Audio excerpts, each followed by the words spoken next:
Yeah, wonderful to see everyone. And I think this is just going to be a fascinating discussion. Really, what is needed in terms of pushing the climate agenda and making sure that climate education is a part of school curriculums, formal and informal ways of transacting curriculums. So this is actually one of the series of the climate schools, Earth networks of climate education for a resilient future. And also, this event is sponsored by the Center for Sustainable Development at the Climate School at Columbia University. So just a little bit about the Earth Network. This is collaborative at the Climate School at Columbia University, where the idea is to bring in faculty from all over different disciplines and coming together to really bridge all these different gaps. So we have psychologists, we have many different areas of science educators, many different people who have joined forces to make sure that there is climate education integration across different disciplines. So I'm so glad that this is kicking start our Earth Network series for the month. This is April. April is the Earth Network. So we are really starting this with a really important topic for today.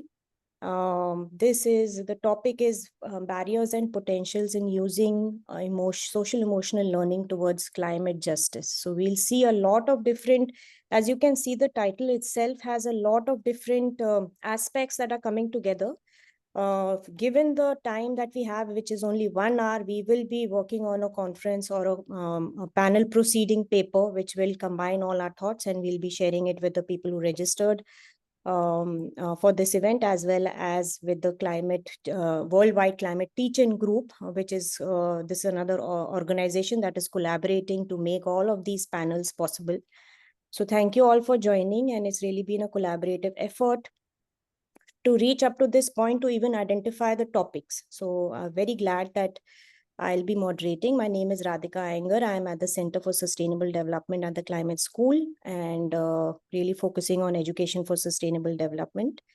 And really bringing in all these different topics together. We'll start with SCL. I'll ask my panelists to introduce themselves while they are speaking about the topic. But since we are limited with time, I would urge us to get onto the topic right away and start with the definition of what SEL is, social emotional learning. So this is the UNESCO's definition of social emotional learning. I will also be putting it in the chat. Social emotional learning is a process of acquiring the competencies to recognize and manage emotions, develop care and concern for others, establish positive relationships, make responsible decisions, and handling challenging situations effectively. It is a holistic process of learning grounded in ethics of care that links the cognitive with the social and emotional, as well as relational aspects of learning towards supporting learners' well-being, academic attainment, and active global citizenship for positive school change. So as you can see, it has all the right aspects which need to be together, but somehow it has not really been integrated. One is bringing in this climate education aspect. The other one is just integrating mainstream mainstream SEL into pedagogy. So we'll be getting into the details of all of that. I will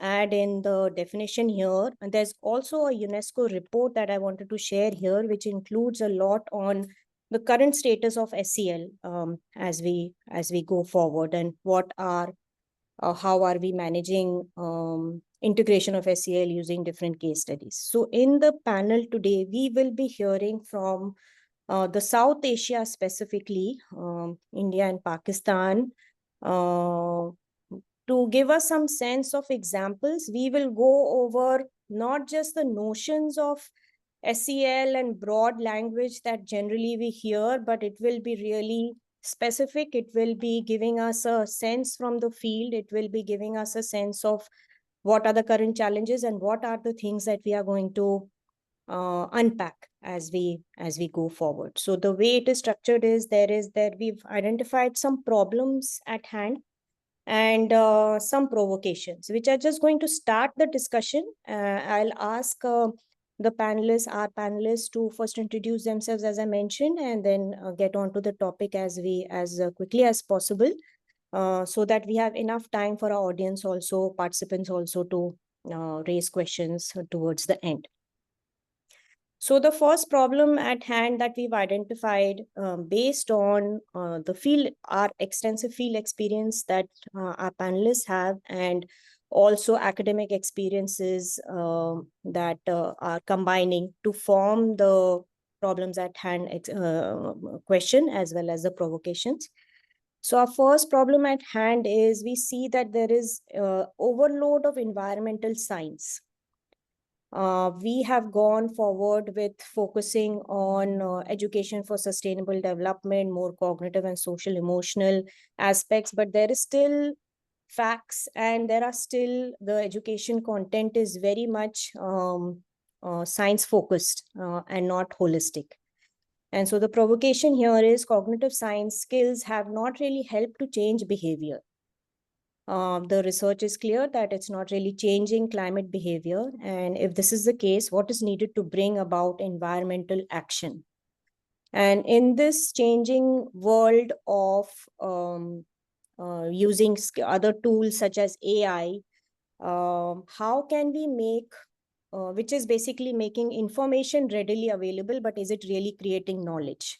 And how are we going to promote humanistic skills such as empathy and compassion as we go forward? So I know a lot of a very loaded question there, but I just wanted to see where we are on this, and considering that we have this huge expertise the our panelists bring, I wanted to see what is everyone's take on this. And our discussant for today's Ms. Bela Jamil, she comes with her own set of experiences, and she gets a difficult job of combining all of these ideas together and see how we can move forward with the ideas. So I'll ask anyone from our panelists to please jump in. Maybe, I don't know if you guys... Please, Aruj. Yes. Yes. Hello, everyone. My name is Aruj Khalid, and I'm currently working at Idara Talim Agahi for the Impact Project. I've been advocating for climate education for the past 4 or 5 years. But when it comes to the question that Radhika just asked about environmental science and it being too, it being like an overload of it, I think even before that, whenever I'm working, especially interestingly, whenever I work with young people, especially, the first thing they say is that there isn't even enough access to that overload of information. That's like the next step, because even in climate change, the communities that we see are most affected by climate change are the ones who also don't have access to the kind of education that can give them that holistic perspective of what exactly environmental science is and how our climate is changing. In order to get to that level of understanding, they need to have better science education at the very least, but also other forms of education. And even so, even where in places, at least in Pakistan, where we do have good science education or there's work being done on environmental education, a lot of times it focuses only on the science, which you rightfully mentioned, that it, even when we focus on the science and it's delivered to the children or to adults, it doesn't really work to change the behaviors, because of course there's no socio-emotional impact or socio-cultural aspects involved in it, when in reality climate is happening at like a higher level. It is working with the science and everything, but then at the same time it's also affecting us emotionally. It's also affecting our health, our nutrition, the way we live, and all of our, so even social and all of those aspects. So that part always gets left out. It's also because the science is kind of complicated and also systematic. So in our daily lives, a lot of us might not actually see something tangible as climate change. but we feel it happening, or it happens over like a period of time. So there's like a need to connect these two things.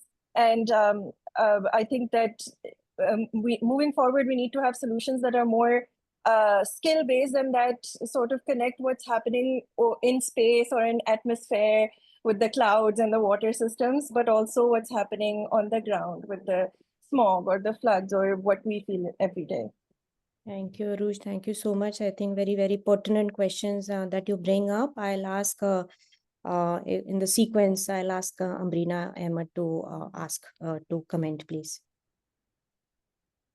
Thank you so much for this great opportunity. My name is Ambrina Ahmed, and I work for an organization called the Teachers Resource Center, and we have endeavored to develop what we are calling Pakistan's introductory curriculum on climate change education and a teacher's toolkit. Our work is largely teacher-centric, so it was very important to showcase developmentally appropriate methodologies, starting from the pre-primary level, going up to secondary grades, for teachers to integrate this into the classrooms, to cultivate climate change pedagogy, engaging children, how they should be engaged at that particular grade level and age level. And I would second Aruj, and I would, also like to reiterate that yes, on one hand, there is a cognitive overload, but on the other, there is absolute lack of information. Plus, there is so much fragmentation, and I'm sure most of you would agree with me, coming from the global south, the learning opportunities, the learning approaches, they're scattered, they're so fragmented, they're disparate. And then,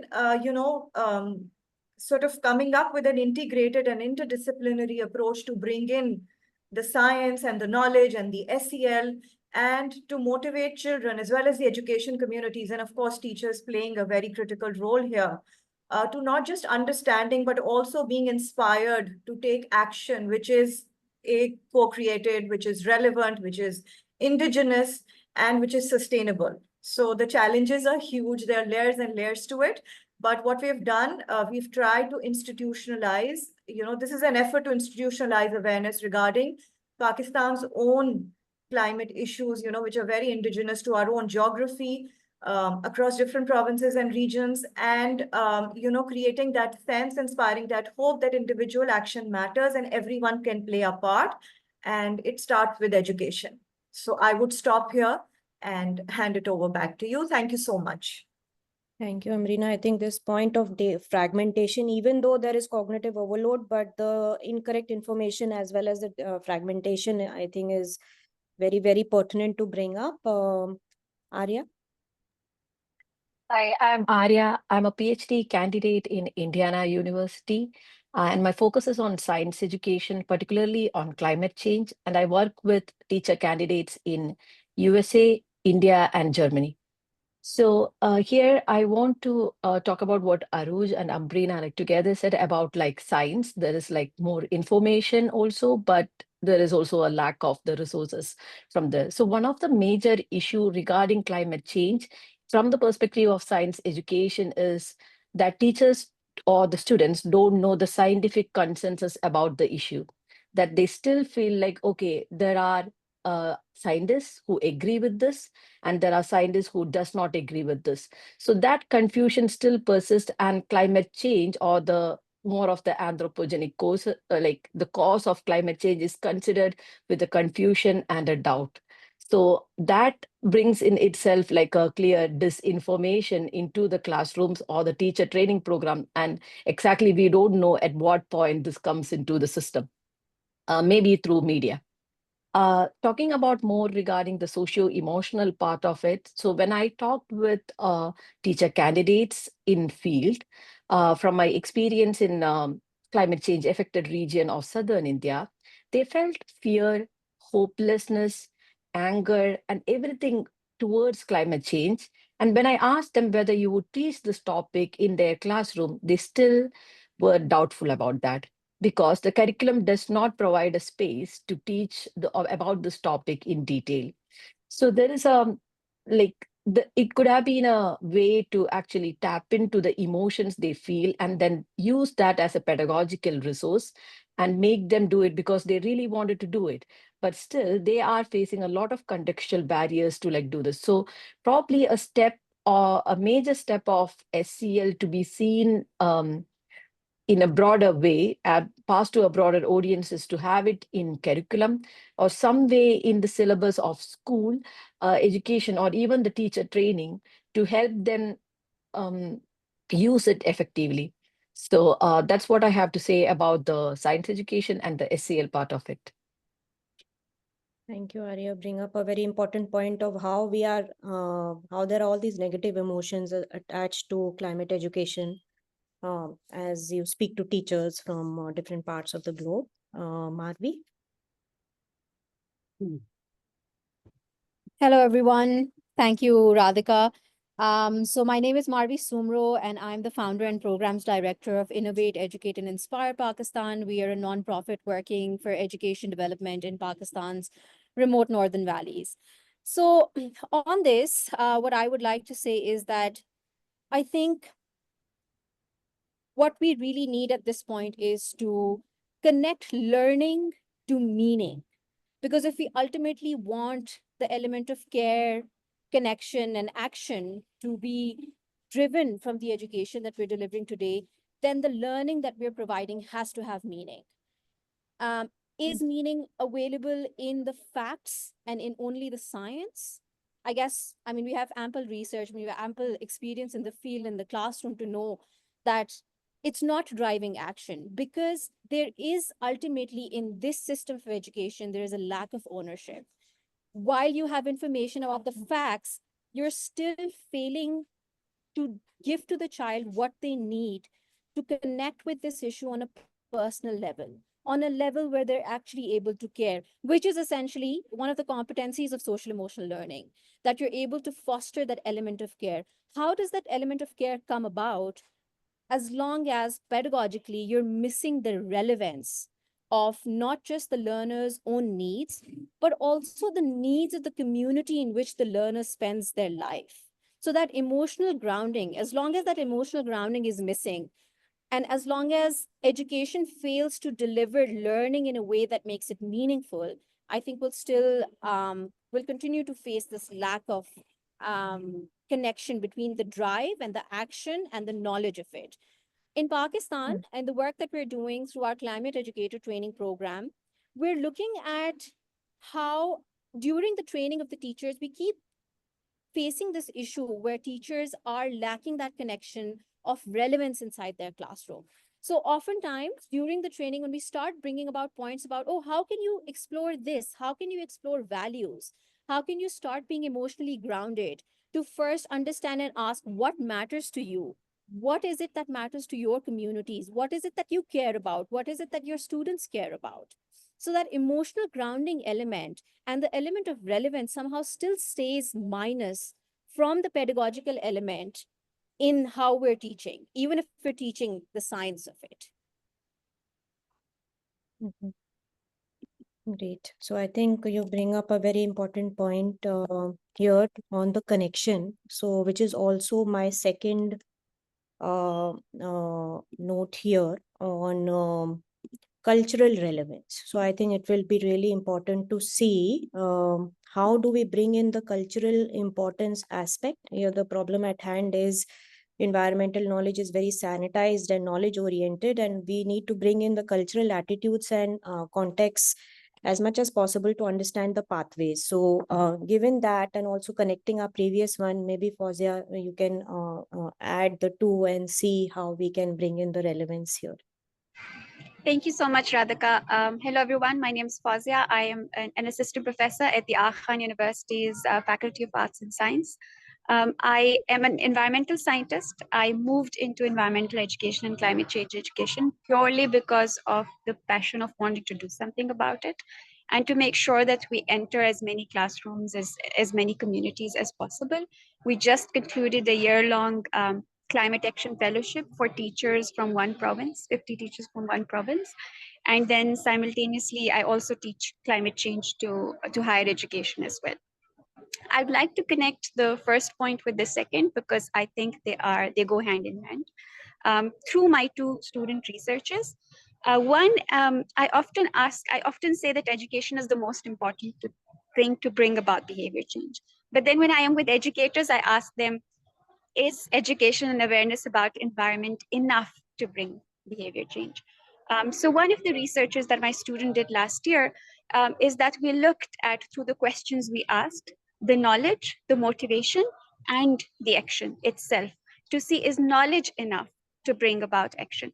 And then we saw, if students are motivated, do they act? And we actually realized that motivation, students can be motivated about something, but they will still not act for climate if they don't reach the action part, which I think is comes down to the SCL and understanding the issue more coherently, more holistically than just knowing the science behind it. But it is also very important that we do know the science behind it, because that is the step one.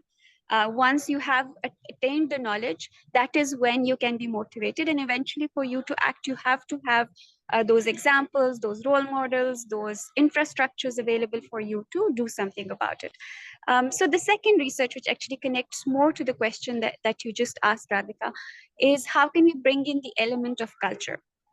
So last year, through our early childhood education research, we tried to integrate environmental education into early childhood education, which I think was slightly new, because in our national curriculum, we only look at the world around us, and the only activity that students often have is gardening or planting a seed and looking at the plant grow, and that's about it. So we tried to bring as many lessons into the classroom as possible. And this year, I had a student who wanted to look at play, and she was only interested in play. And she is from the mountain communities of Pakistan. So we decided to look at the traditional outdoor games, which quite frankly are dying because of the way education is evolving, even in the mountain communities. Because we're bringing more technology into early childhood education and the classrooms.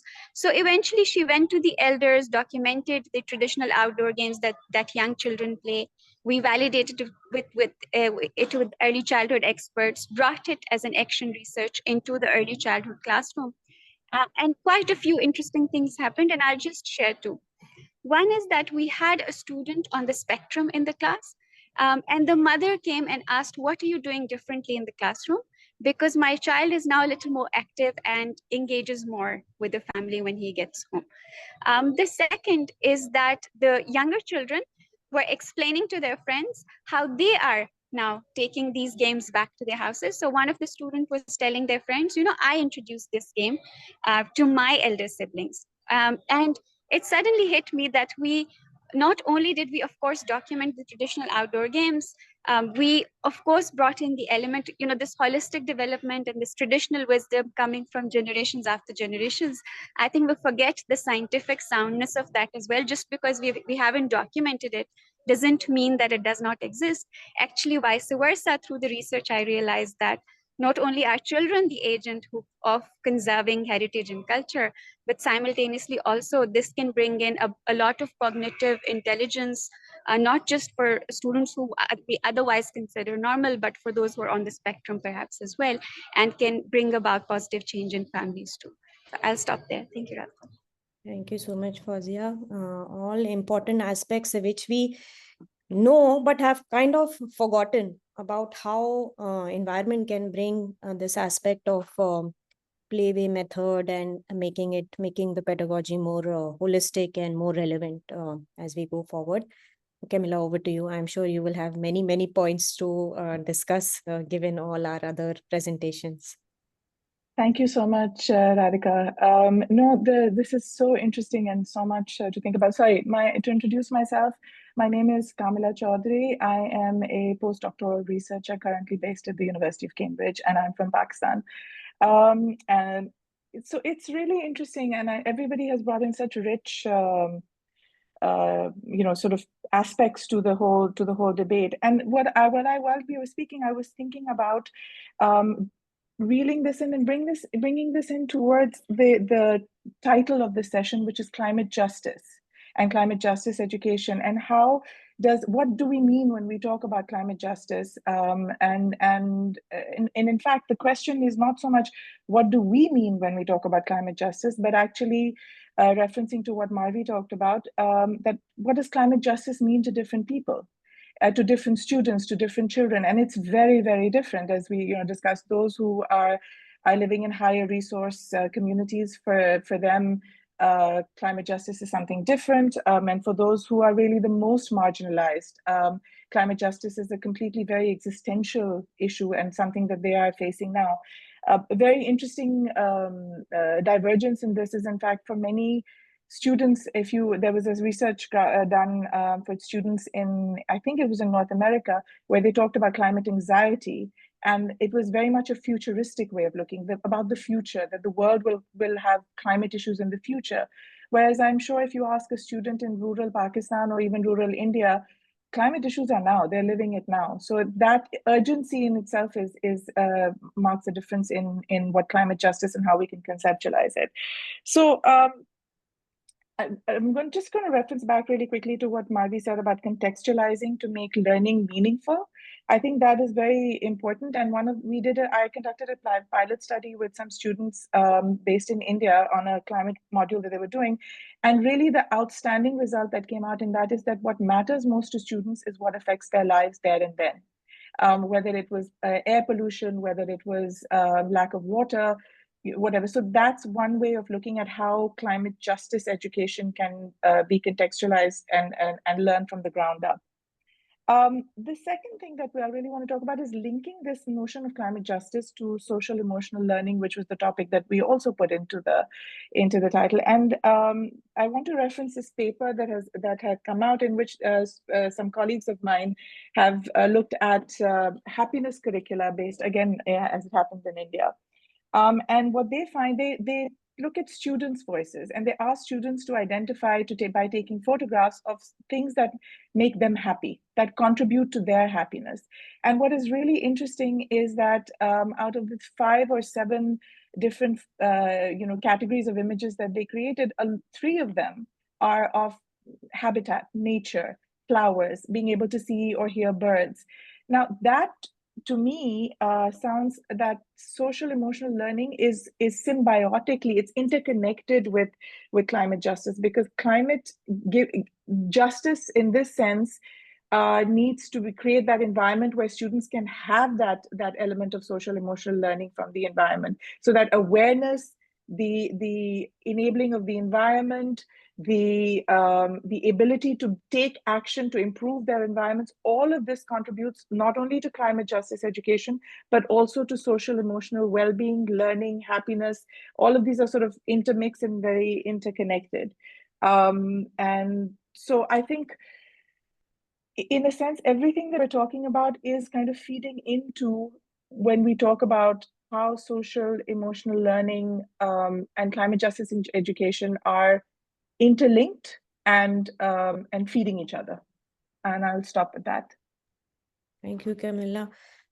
This idea of happiness, I think, has really took a center stage in SEL related work. And here you are bringing in not just personal happiness, but happiness in terms of the surroundings and getting in the environment and aspects of environment that brings in the happiness. That's a big area of research that is not, I think, not come to the forefront. So thank you for highlighting that aspect. I'll ask Ishal to say a few words on what brings you happiness, Ishal. You are in school and doing such amazing work in terms of your own journey on climate education and climate related work. So just over to you to see what does all of this discussion mean to you. Firstly, thank you so much for giving me the opportunity to be here. And to introduce myself, I'm Ishal Zainab Faruqi, and I'm an A-level student from Pakistan. And as a student, I think we are often flooded with environmental facts, and everyone knows like what's rising temperatures or what's global warming or what's we like often know about like glaciers melting. But I think while awareness may have increased over the years, every student mostly they know what's environmental injustice, but I think these actions they have not followed at the same pace. And first thing we need to understand is that knowledge is not equal to action, and sometimes knowledge alone does not lead to behavioral change. that's my opinion. And I think most of the time when we talk about an overload of environmental science, we think, as a student myself, it's my experience that it often leads to climate anxiety. Like we feel helpless. And that's where SEL, it helps us and it becomes critical, because it helps us to change that purpose of that change of like fear into the purpose. We get to know, like, if you are having some emotional connection, we can like take some steps, we can like show some anger, we can show any sort of emotional connection, empathy, and that will help us being a student, like how we can connect to the environment outside. Fantastic observations, Ishal. Thank you so much for bringing those observations. Before I go on to, I think Marvi wants to say a few words. I just wanted to also bring in this idea of our third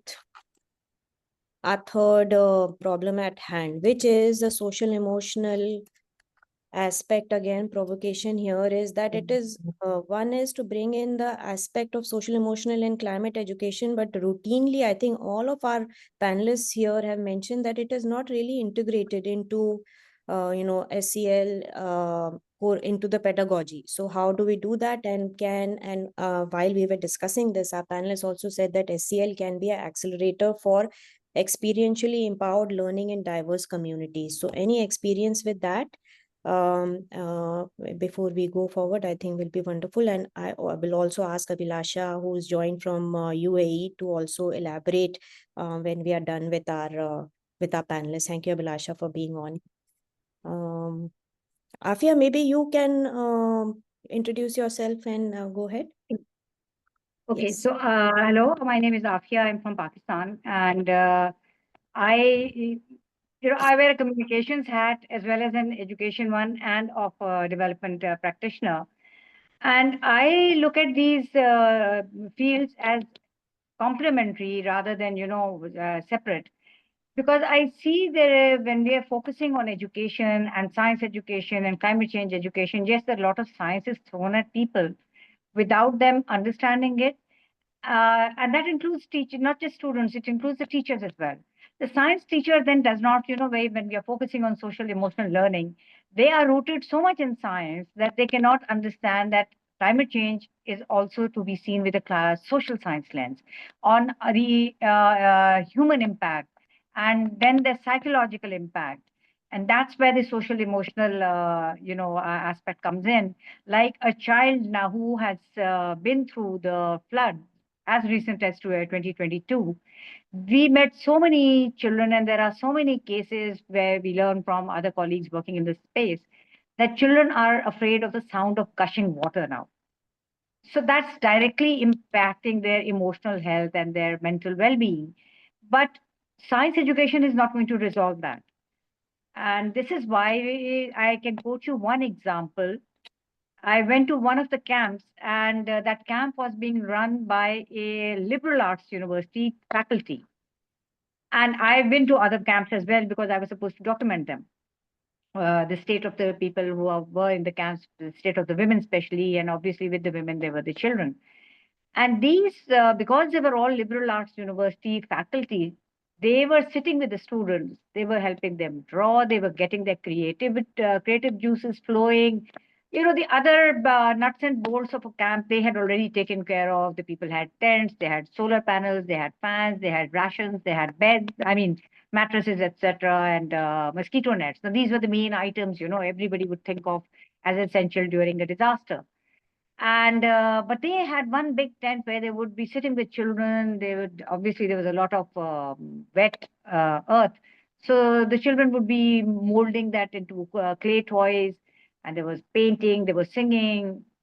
So it was, through play, they were drawing them away from their trauma because they had understood the disaster. Unfortunately, in Pakistan, climate change gains attention outside the academia only in the case of disaster, and we are a disaster-prone country. So whatever the responses that people look at, are through the lens of disaster management or disaster recovery or preparedness, etc. And we must remember that the teachers also are the disaster stricken within a community. It's a geographically large country, and in given area, the teacher is also from the same community. So you don't know the trauma that the teacher is also going through. Maybe she's seen her parents or child or siblings swept away, the house collapsed. So to be able to deliver any kind of social emotional support to the her students is going to be a task and some. So we need to figure out how within the disaster areas, be they climate disasters or other natural disasters, what kind of learning support can be given based, also focusing on the social emotional learning and on a long-term basis on well-being. And then, we sort of dovetail the information on science, etc. And because the reality is that in Pakistan, there, how many, I'm very bad with numbers, so 2.5 crore is how many, that's almost a quarter of the population of the children who are out of school. So while within school and curriculum and through books and non-curriculum literature, we are able to impart some learning, there is a very urgent need to be able to create some kind of material, whether it is verbal, whether it is through street theaters or plays, or any kind of, a sit around and verbal learning, to be able to provide that social emotional learning to children who do not have access to schools. So I'll stop here. Thank you, Afia. Before I go on to Fawzia, just maybe Fawzia, very quickly, if you can summarize, then I'll hand it over to Bela and then the questions from the audience. And I want also Abhilasha to also say a few words after Bela's done. Fawzia?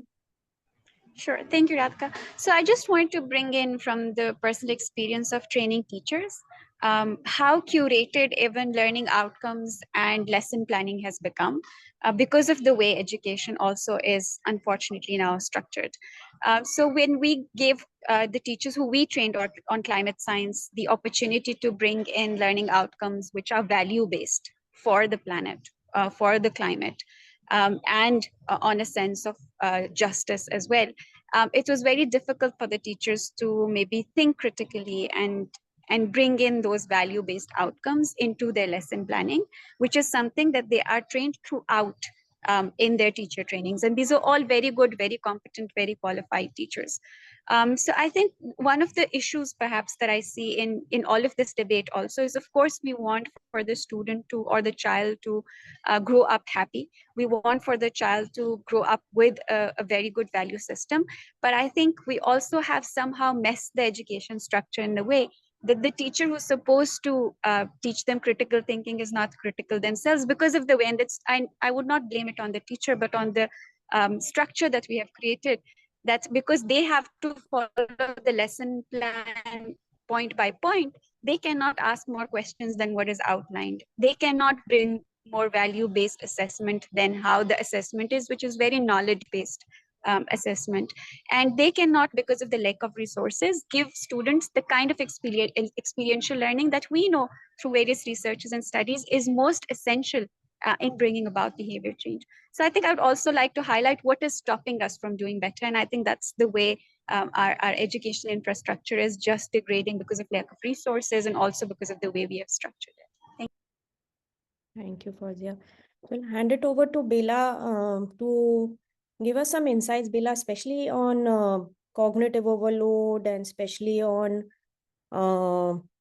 maybe using AI. I know we recently have a discussion on AI and whether it can help with the resources, because as I think the panelists have mentioned that there is also fragmentation of resources. So can that be something that we can all collate globally, and how do we bring all of these resources to the most marginalized and also look at climate justice issues? Bela, or anything else, please. Thank you so much, Radhika. Can't thank you enough for being the chief provocateur for all of this and for having brought together this amazing community of thinkers and practitioners, including Ishal as a student, current student, who I think raised the issues very well from the ground. But I think what we have amassed today is so precious, both in terms of the insights of the practitioners, the researchers, and the doers of all of this. But, on a more positive note, what is clearly out there, and I think that is if we want to move forward from here, we need to be able to put all this material together and the experiences in some organized, documented form. And I want to connect it to AI so that once this material is there in the space of algorithms and AI, I think that will be a space well captured to be able to then connect the dots and the fragmentation that we have spoken. And I do want to again raise what Arud said, that is there enough information to begin with? And before we talk about overload, and even if there is information, perhaps it is too fragmented and scattered. And how do we make the what is fragmented and complex into something which is tangible? And that was a recurrent theme throughout the conversation that we saw, which we thought we think, and I think from the conversations from Marvi and others who've done it practically, or even what Afia was saying, that there are very practical ways of being able to connect what is seen as science and knowledge and so on, to what is seen as clearly an emotional engagement that needs to take place with the local cultural context. And Fozia also shared the example of the indigenous games and heritage, etc. But the biggest challenge that I think which we've been hearing about, and that is, I think Vishal said it very well, in the way she said, okay, how does or knowledge lead to action, or does it just leads to anxiety and lack of action, etc. And the connection of happiness and all of that. The question is that we see mostly in our pedagogies, and we were talking a lot from the South Asian context, even though Arya is working across countries, including India and Germany and US. But I think what was important is to see the anxiety that is generated, where even the most conscientized of teachers who would like to bring all of this in somehow in a more holistic manner, there is no assessment systems really in place which would validate the coming together of happiness, social, emotional learning traits, all the way that you've defined under the UNESCO definition, which is basically a lot around responsible citizenship, about empathy, about all of that intentional behavior, to be able to make better sense of how we are living and coping with the challenges that are there. I mean, look at Pakistan, it's gone up from the climate risk index of 5 to even 3, and now even 1 apparently. So the question is that here is a very real situation. And despite the fact what Kamala spoke about, the climate justice of what it meant for children in the north to children in the south, global south, the reality of all of this, but how do you bring it inside the classroom? And even with Ambrina's great work and Fauzia's great work, and so many of us working in this space of making the curriculum and the teacher training toolkits, etc., very tangible, passed it through the system.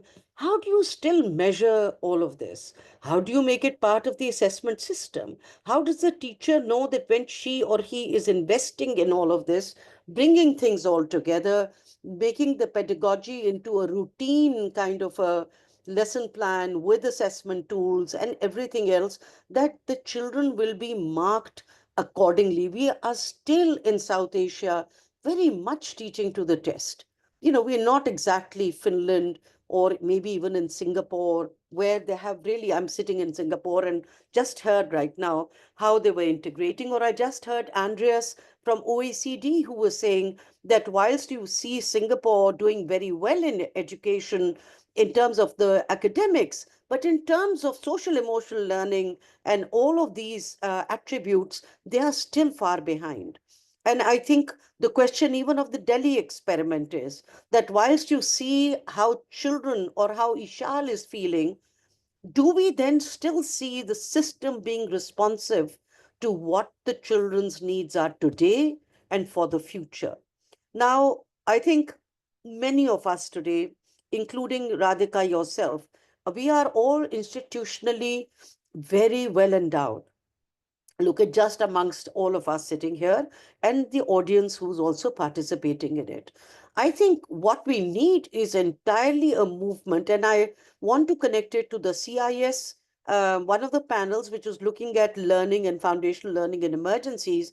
When they came to social emotional learning, they saw that again, data and evidence being a miss, completely a big gap of 60 studies where they couldn't find those measures, even in emergencies where social emotional learning is not just validated, but is also impressed upon in DRR and so many other aspects. So the question is, how can intentional artificial intelligence, which is human uh, triggered by human beings, people like us, create a group where we can begin to see that we almost create a kind of a movement in the north and the south for such a community of practice, which will look at how artificial intelligence can support us. I think there are people in this area which are who are working very positively on looking at artificial intelligence, not running humans, but humans running artificial intelligence in a very intentional way to support what we are saying. And I would love to see an experiment right here, not just that we institutionalize or make this a very serious part of the work and the researches that we are doing, because several of you are coming from that research background and looking at how this knowledge becomes legitimized and used practically as well. But it would be very nice, good for us to see how some of the people who are in the forefront of artificial intelligence from a humanized and an emotionally happy space or a spot, to see how we can make this available exactly to not just the children, because I think the story right now is that there is no hierarchy of the learners anymore. We have children, we have teachers, we have parents, communities who are becoming co-creators of endogenous and even cutting edge other knowledge as well and practices. I think there is no harm in trying to see if artificial intelligence can really be a way of accelerating this challenge that we have.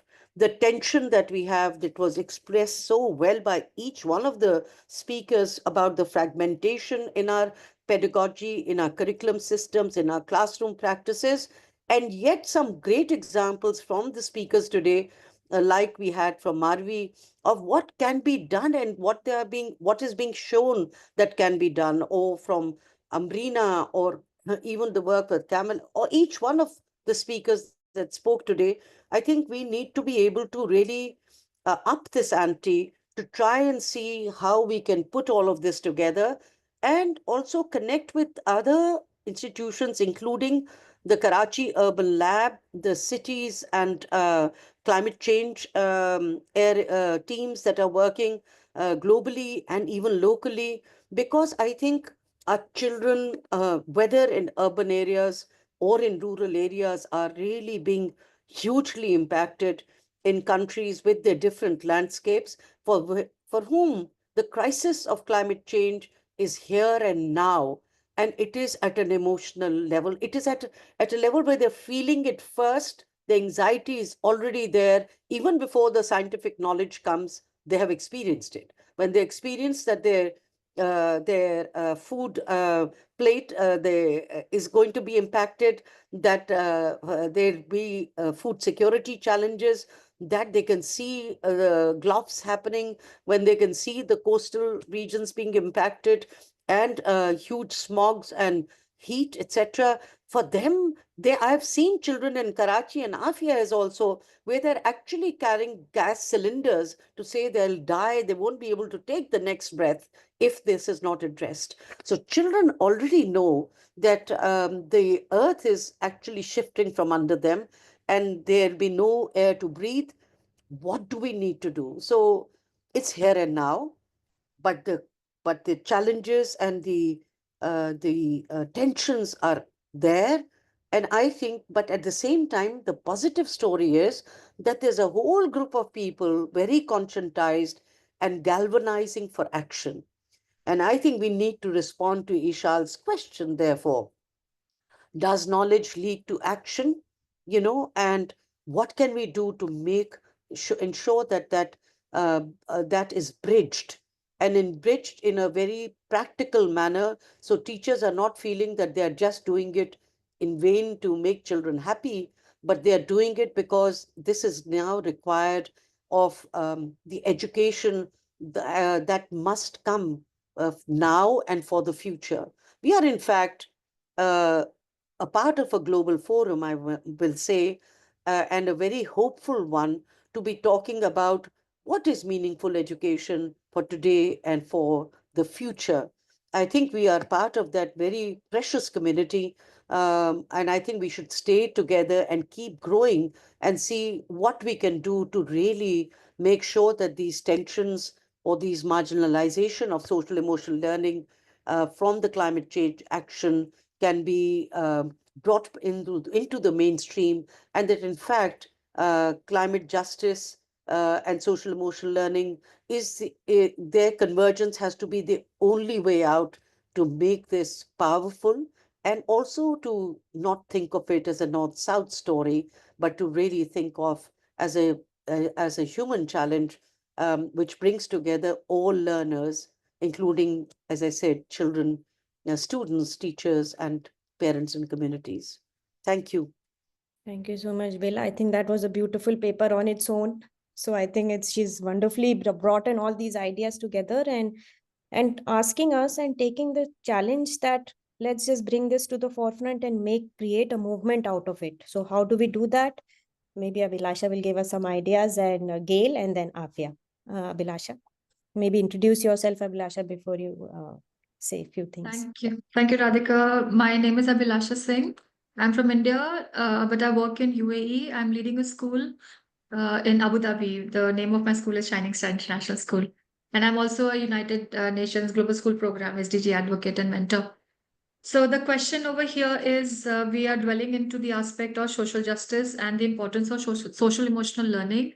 And I was talking about how the children, when they engage in any activity where the children get close to nature and they observe nature and they take care of nature, the students automatically build empathy, they build responsibility, and they also get into this feeling of gratitude, and they automatically then start giving back to the nature, start giving back to the community what they're learning.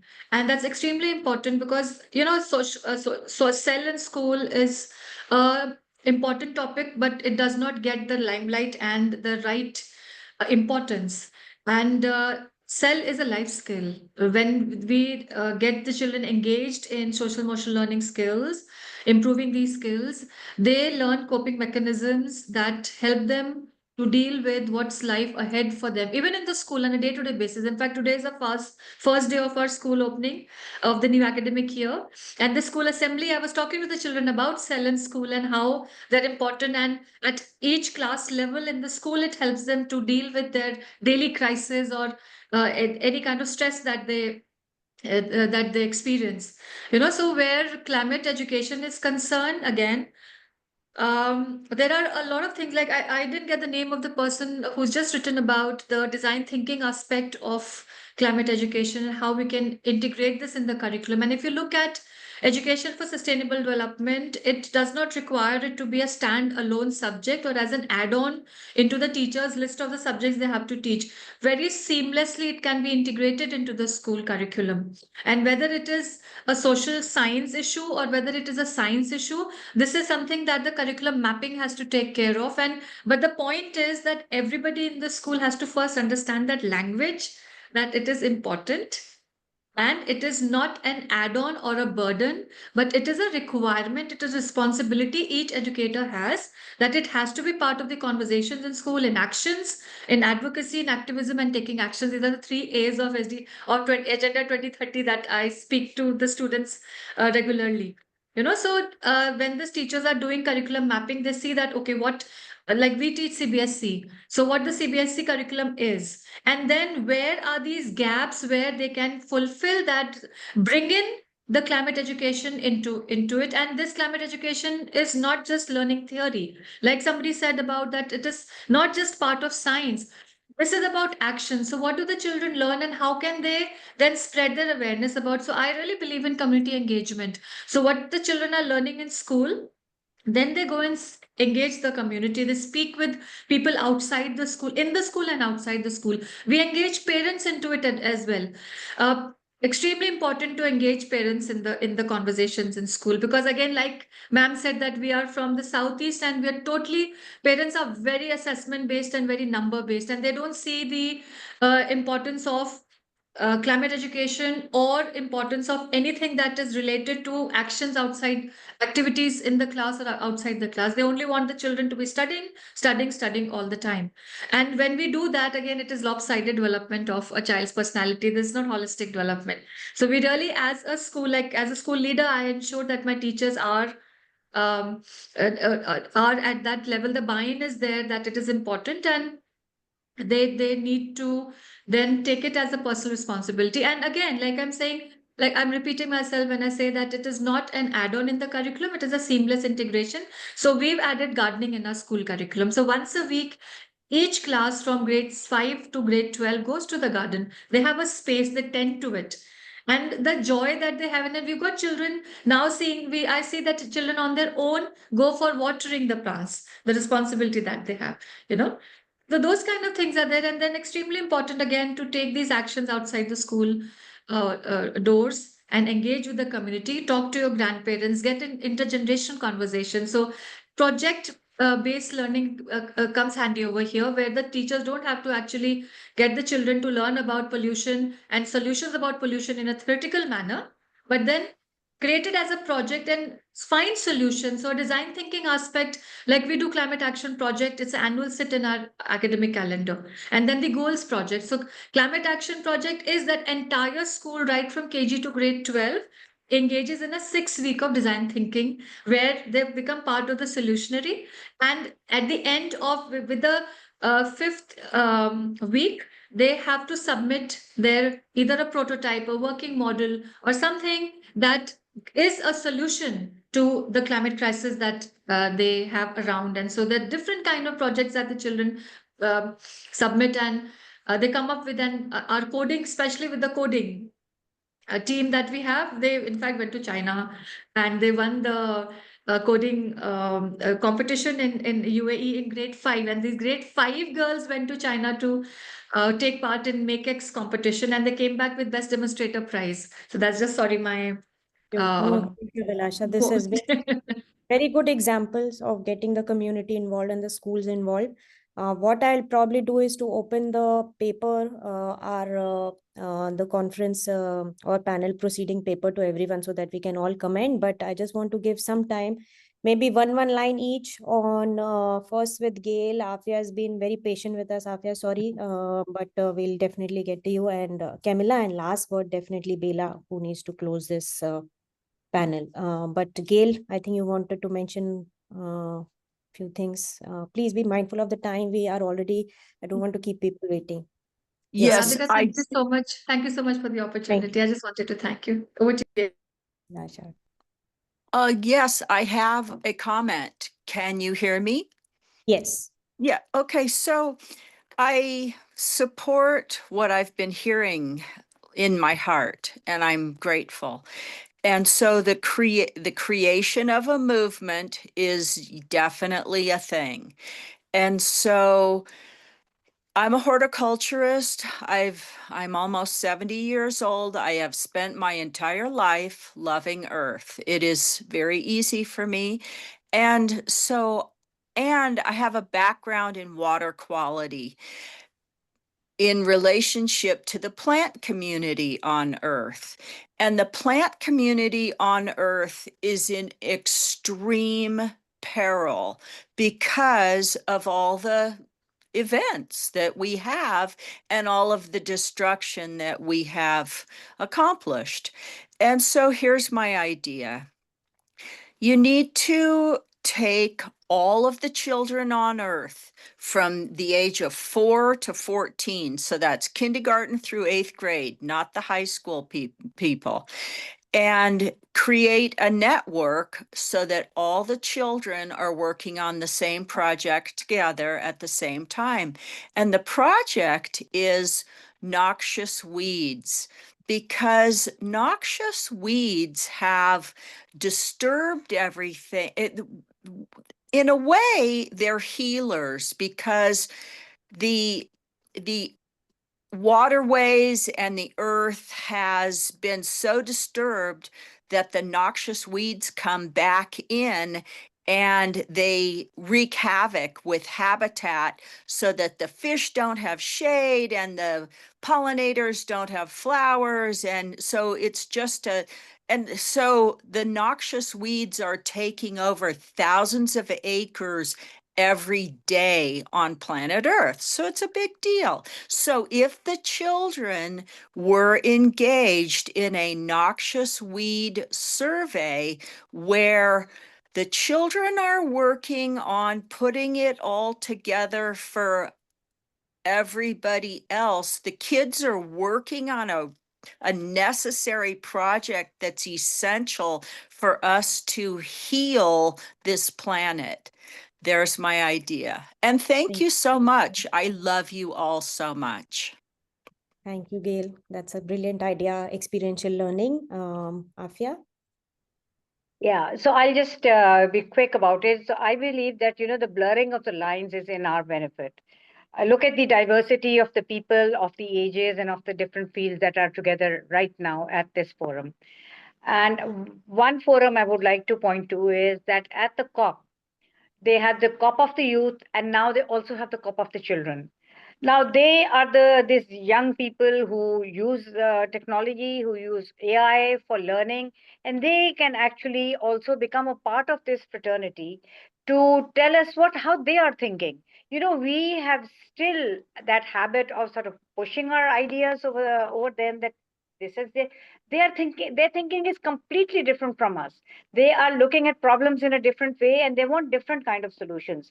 So the sooner we see that the future generation to whom the earth now belongs is what kind of solutions they are looking for, the better able we will be to provide them through our experiences, through our networking. So COP of the youth and COP of the children are two forums we need to connect with. That is a perfect example of showcasing student leadership, and definitely thank you, Afia, for bringing that point up. And now last word, Bila, if you have more Oh, suggestions. thank you. Just four things very quickly, simply because we've created a great movement, and we should build on that. I think, I would be amiss, since I'm representing Design for Change and FIDS, which is Feel, Imagine, Do, and Share. It's a whole movement, a pedagogy in which a huge amount of work, and Abhilasha, I would relate to what you were saying very much, but there's a whole movement over there and a whole pedagogical system that is already embedding this. Number two, I think, we had Andrew Maynard on AI, who was a keynote speaker just recently at the Arizona State University. but also at the Arizona State University, the Mary Lou Fulton College of Innovation, of Learning and Innovation for Teachers is a very powerful space in which they've been leading for the past 9 years in innovations. Maybe we can ask them on the AI segment, because there's a lot of them working there, since they're already far ahead. And we have a common friend, Radhika Ivita, who's already there from Riga, who's working on this area. Maybe she can be a great source of help to us. And I'm just saying that because we already have all these people who are part of our community, our family. And I think as well also that we have a big necessity to connect the dots and not leave it. Right now, we have weeds and all. We have no time to lose. We need to move forward with speed. And I think no better time than today and this month to do it and show something by the end of April, how far we've moved forward from our conversation today to an action platform which already is really well ahead into action inside the classroom. Some of us are willing to be in the forefront, all of us who are practitioners, to see how we can take some of this, what we have suggested today, forward and come up very fast with ways to take this forward for the whole 2025 and do something solid out of it. And of course, the paper that you are suggesting, Radhika, and maybe a resource platform. Thank you so That's much. Thank you And so much I for want to say for ITA, this is our 25 years of being in existence, and no better way to celebrate than through these resolutions, which I hope we will ensure that we are walking the talk with all of you. Thank you so much. Thank you, Bela, and thank you to all the panelists who have been sharing such amazing resources, discussions, dialogues. We just, as Bela mentioned, very hopeful note, we need to continue this momentum, share this resources that we have, share all the work that is currently, with this rich, panelists as well as our guest speakers, guests here. Please, let's continue to share and, work forward. We will find a way of like having us connected again and see how we can in every dialogue inch forward and making sure that all the resources are also shared. So first is for the paper to be coming up, as well as we'll think of other ways of building this momentum. But continue to keep sharing your resources with us, and of course this is a work in progress, and hopefully we'll be able to learn from each other's examples, rich examples, and carry on this work forward. Thank you so much for being here and sharing all your valuable expertise and experience. I feel so honored. Thank you. Thank you so much for having us. Goodbye. Thank you, Take care. everyone. Good night. Thank you so much for coming together. Thank you so much. Thank you. Thank you, Radhika. Thank you, Belapa. Thank you, everyone else. Lovely conversation. Thank you, Radhika. We look forward to connecting again. Yes, for sure.